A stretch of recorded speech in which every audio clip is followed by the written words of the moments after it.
All right, so today we're diving into the art of war. But, this isn't just about ancient battles. Oh, no, not at all. It's really more about applying its principles to win in modern life, right? Exactly. Like in your career, relationships, everyday decisions, like those tough choices we make all the time. And even after 2,500 years, it's shocking how relevant this book still is. But maybe you could give us a bit of context first. Sure. So Sun Tzu, the author, he wasn't a fan of brute force. Interesting. He lived during the Warring States period in China. So you can imagine conflict was everywhere. Yeah. And he knew that real victory comes from outsmarting your opponent, not just overpowering them. Not just sheer force. Right. So one of the first principles that really stood out to me was this idea of pick your battles. That's a key one. Sun Tzu believed in achieving victory without actually fighting, maneuvering your opponent into a position where they're already defeated. But doesn't that sound a bit passive? That's a good question. It's not about being passive, but strategic. Okay. Think of it like a game of chess. Sometimes the best move is not to attack, but to position your pieces in a way that forces your opponent to make mistakes. I see. So you're limiting their options. Exactly. Sun Tzu was all about creating advantageous situations without unnecessary conflict. It's about choosing where you want to be. Right. Choosing your battles wisely. And the summary gives some great modern examples like Apple's Think Different campaign. A classic example. Instead of competing head-on with the PC giants, they created a whole new market focused on creativity and individuality. So they changed the game completely. Exactly. And another example, Spotify. Instead of just another music streaming service, they became an all-encompassing audio platform. Right. So they both kind of avoided direct conflict by creating a new arena. A classic Sun Tzu move. So how can someone listening use this pick your battles wisdom in their own life? Like what kind of situations? Well, let's say you're in a tough work situation. A high-profile project is up for grabs, but you know it's a logistical nightmare. Okay, yeah. Now, applying Sun Tzu's principle, you might focus your energy on a different project, one where you can truly excel, make a bigger impact. So it's about strategy, not just jumping at every opportunity. Exactly. Strategically choosing where to invest your energy for the best outcome. Right, that makes sense.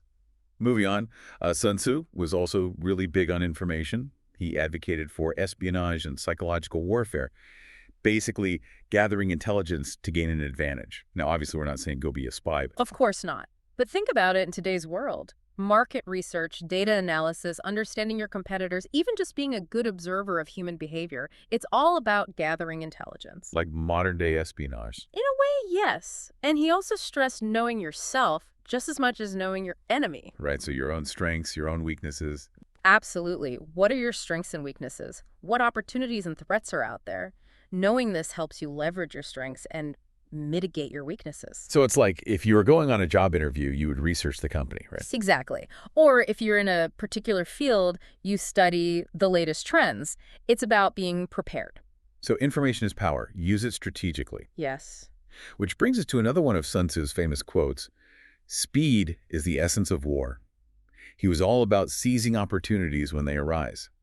But how do you balance that speed with, careful consideration? Because there is a risk of acting too hastily. You're right, there's a balance. The idea is not to be reckless. It's about being prepared to act decisively when the right opportunity comes along. Okay. The summary gives a great example, capitalizing on a competitor's PR crisis. Oh, interesting. That's the moment to act swiftly, maybe launch a new product or campaign highlighting your strengths. So you're ready. You're ready to move when the time is right. And that leads us to Sun Tzu's lessons on leadership. The summary highlights qualities like foresight, strategic thinking, and even kindness, which seems a bit surprising in a book about war. It is interesting, isn't it? But remember, for Sun Tzu, it wasn't just about winning battles. Right. It was about building a strong, unified force. He understood that a leader who inspires loyalty and respect is far more effective than one who rules by fear. Yeah, I can see that. But the summary also mentions discipline and strictness. So how do those two qualities, kindness and strictness, work together in leadership? They seem kind of contradictory. It's about finding the right balance. A good leader sets high standards and holds their team accountable, but also provides support and encouragement. Okay. Think of it like a coach.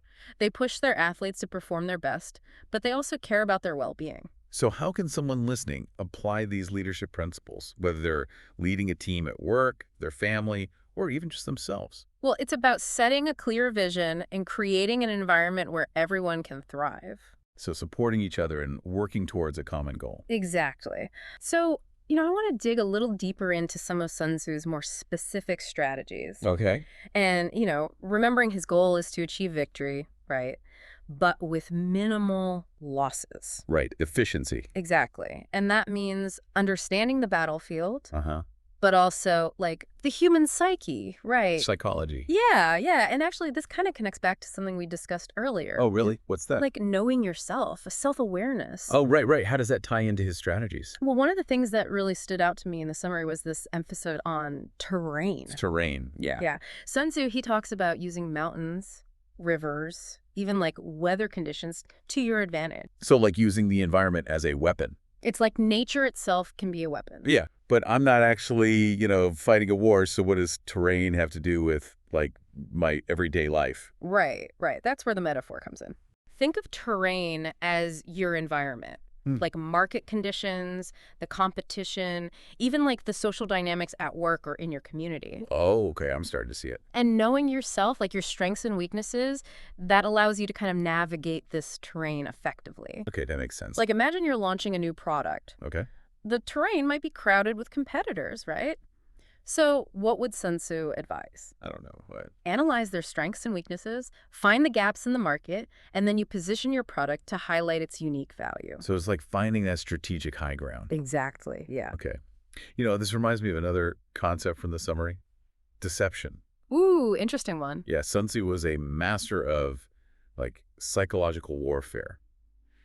Using tricks to confuse and demoralize his opponents. Oh, absolutely. He understood the power of perception. Yeah. How manipulating your enemy's expectations can lead to victory without even fighting. But obviously, we're not advocating for being dishonest. No, of course not. So how does this deception thing work in the modern world? It's about being strategic, right? Yeah. In how you present yourself, your ideas. Okay. For example, let's say you're in a negotiation. Uh-huh.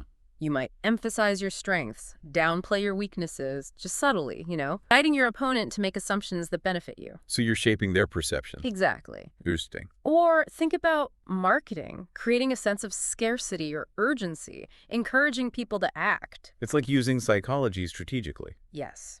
And Sun Tzu reminds us that often this battle is won before any direct confrontation. Before it even begins. It's all about the groundwork, positioning yourself for success. Through careful planning. Right. And again, it comes back to knowing yourself, knowing your enemy, and understanding that terrain. Okay. Yeah, that makes a lot more sense now. So Sun Tzu was obviously a brilliant strategist, but the world today is so different from ancient China. Right. Are his ideas really still relevant? Absolutely. You see, while the battlefield might have changed, the core principles, the strategy, and understanding human behavior, that's timeless. Mm-hmm. And you know what? One of the most important principles, especially in today's world, is adaptability. Adaptability, okay. Yeah. Sun Tzu, he stressed the need to be flexible, adjust your plans as things change. Because things do change. All the time. And he has this famous quote. He says, just as water retains no constant shape, so in warfare, there are no constant conditions. Wow, that's a good one. Yeah. So how can someone listening actually embrace this idea of adaptability? It's like you got to be ready to roll with the punches. Yeah, exactly. It's more about like cultivating a mindset, right?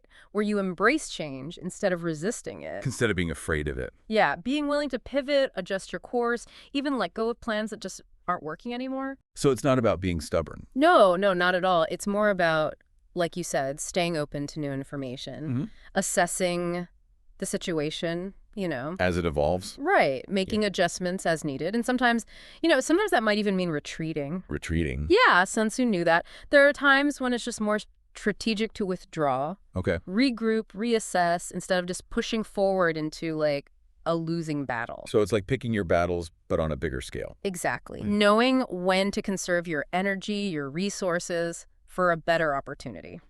I see. We've covered so much in this deep dive. It's really amazing. Picking your battles, information, adaptability, even deception. But there's one final piece of Sun Tzu's wisdom that I think is just crucial for, navigating the world today. Mm-hmm. And that's his emphasis on discipline and leadership. You're absolutely right. Sun Tzu, he believed that a well-disciplined army led by, a wise and courageous leader was virtually unstoppable. And while we might not be leading armies in the, traditional sense, these principles are still so relevant for any kind of team, any organization, even just our own personal efforts to achieve goals. It's funny, though, because a lot of modern leadership philosophies really focus on collaboration and empowerment. So how does Sun Tzu's approach with, the discipline, the strictness, how does that fit in? That's a great question. And, it's not about being authoritarian or anything. Right. It's more about fostering a culture of excellence, of commitment. Sun Tzu's idea of discipline wasn't just about following orders blindly. It was about having a clear understanding of the mission, the commitment to excellence, and that willingness to put in the hard work. So putting in the effort. Yes, the training, the preparation, attention to detail. It was more about having that inner drive, that focus to just do what needs to be done. Exactly. Even when it's not easy, not glamorous. And I think this ties in perfectly with his concept of leadership. Oh, absolutely.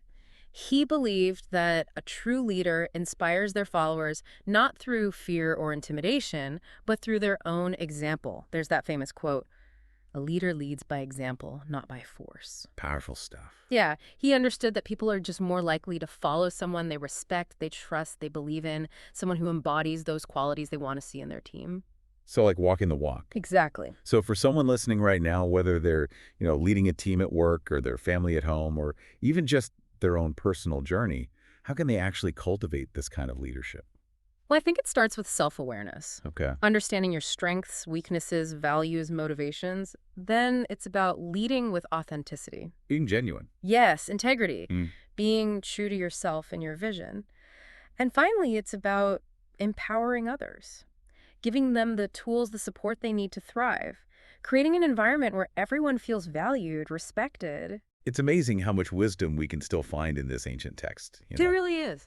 As we wrap up our deep dive into the art of war, I'm just struck by how it's not just about winning battles. It's about navigating life, Absolutely. With strategy, with discipline, with wisdom. It's about understanding that while, the terrain may change, the principles of strategic thinking, adaptability, leadership, these things are timeless. They really are. And we all have that potential to Yeah. be strategic thinkers, effective leaders, whether it's in our personal lives, our careers, our communities. So to everyone listening, our challenge to you is to take these principles we've explored and apply them to your own life. Yeah. See the world through that lens of strategy. Embrace adaptability. Mm-hmm. Cultivate discipline. Lead with wisdom and integrity. And who knows, you might just find yourself winning battles you never even knew you were fighting.